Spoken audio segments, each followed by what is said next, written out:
स्त्रीवाद की अवधारणाएं। स्त्रीवाद क्या है? यह एक ऐसा सवाल है जिसका जवाब तलाशे बिना ही अधिकांश लोग अपनी भ्रांतियों को सच मानकर ऐसे चर्चा करने लगते हैं जैसे स्त्रीवाद से अधिक तिरस्कार योग्य कोई विषय नहीं हो सकता।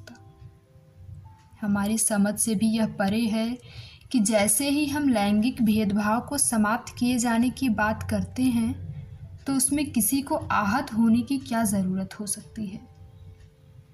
लेकिन हो सकती है, उसे हो सकती है जिसे लैंगिक भेदभाव के बने रहने से फ़ायदा मिलता हो, जिसका जीवन लैंगिक भेदभाव से सुगम होता हो।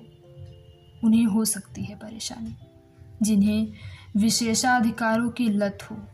उन्हें बराबरी का मतलब उत्पीड़न सुनाई दे सकता है। यह होना स्वाभाविक ही है। लेकिन सच तो यही है ना कि मनुष्यों के बीच लैंगिक आधार पर भेदभाव दमन का प्राचीनतम रूप है।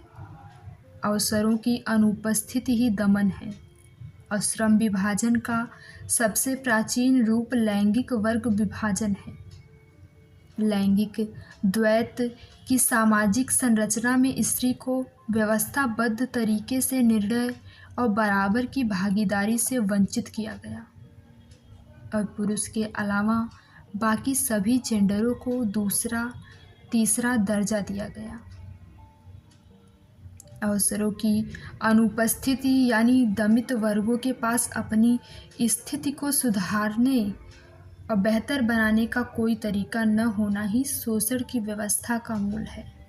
ज्ञान, विज्ञान और साहित्य ने भी स्त्रियों को व्याख्यायित करते हुए उसे लगातार अन्य बनाए रखा। एक ऐसा निर्जीव अन्य जिसका अपना अभिकर्तृत्व नहीं है।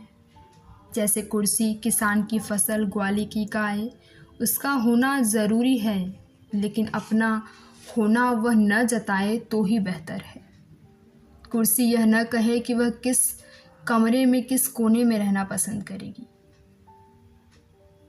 फसल न बताए कि उसे कब काटा जाए। गाय यह न कहे कि बस अब और दोहना बर्दाश्त नहीं होगा। शास्त्रों और साहित्यिक कृतियों में इस चुप्पी और वस्तुनिष्ठता की प्रशंसा में गान गाए। अगर कवि प्रेमिका को ऐसे याद करे कि तुम्हारा हुस्न जैसे फलों की टोकरी या घास के मैदान में पिकनिक है, मनोविश्लेषक कहें कि वह अबूझ अगम्य या पुरुष से ईर्ष्या रखती है, इतिहासकार कहें कि वह थी ही नहीं, इतिहास निर्मित की प्रक्रिया में कहीं, तो चिंता होनी चाहिए ना उस स्त्री को जो इतिहास के शुरू होने से भी पहले से इस सृष्टि का एक महत्वपूर्ण हिस्सा रही है। सजीव, जीती जागती, सोचती, सपने देखती, लेकिन उन मौक़ों से वंचित जो सजीव, रचनात्मक, खुद मुख्तार होने देते उसे, जैसी कि वह कुछ हद तक आज हो पा रही है। 16वीं सदी में किसी स्त्री के लिए जो कवि और नाटककार हो, दुनिया में कहीं भी मुक्त जीवन बिताने का मतलब था कि स्नायविक तनाव और दुविधा उस औरत की हत्या कर देते। यह मज़ेदार है कि काल्पनिक रूप से उसका स्त्री का महत्व सर्वोच्च है, व्यवहारिक रूप से वह पूर्णतः महत्वहीन है। कविता में वह पृष्ठ दर पृष्ठ व्याप्त है, इतिहास से वह अनुपस्थित है। कथा साहित्य में वह राजाओं और विजेताओं की जिंदगी पर राज करती है। वास्तविकता में वह उस किसी भी लड़के की गुलामी करती है जिसके माँ बाप उसकी उंगली में उंगली ठूस देते हैं। साहित्य में कुछ अत्यंत प्रेरक शब्द, कुछ अत्यंत गंभीर विचार उसके होठ से झड़ते हैं। असल जिंदगी में वो कठिनाई से पढ़ सकती है, कठिनाई से बोल सकती है और अपने पति की संपत्ति है। इसलिए पहले इतिहासकारों को पढ़िए और फिर कवियों को। सच की तमाम जटिलताएं और पर्दे खुलेंगे, वे विपर्य भी दिखाई देंगे जो साहित्य के भीतर मेल गेज निर्मित स्त्री और असल स्त्री के बीच बनता है। बहुत सा घालमेल समझ आएगा।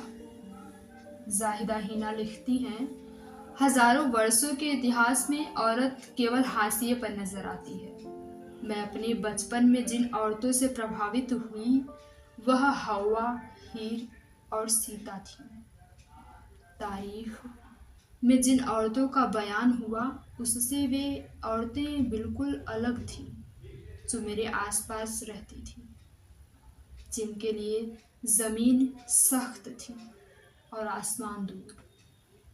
मैं इन रोती सुबकती औरतों से निगाहें चुरा कर किस्से कहानियों और भूल भुलैयों में भटकती फिरती थी। एक आदमी जो रामायण पढ़ता था उसे इस बात से क्या समस्या थी कि उस रामायण को रसोई में काम करती उसी की स्त्री रास सुंदरी देवी हाथ लगाए उसे पढ़ सके। मूल ने तेलुगु में रामायण लिखी तो पंडितों को स्वीकृत क्यों नहीं हुई?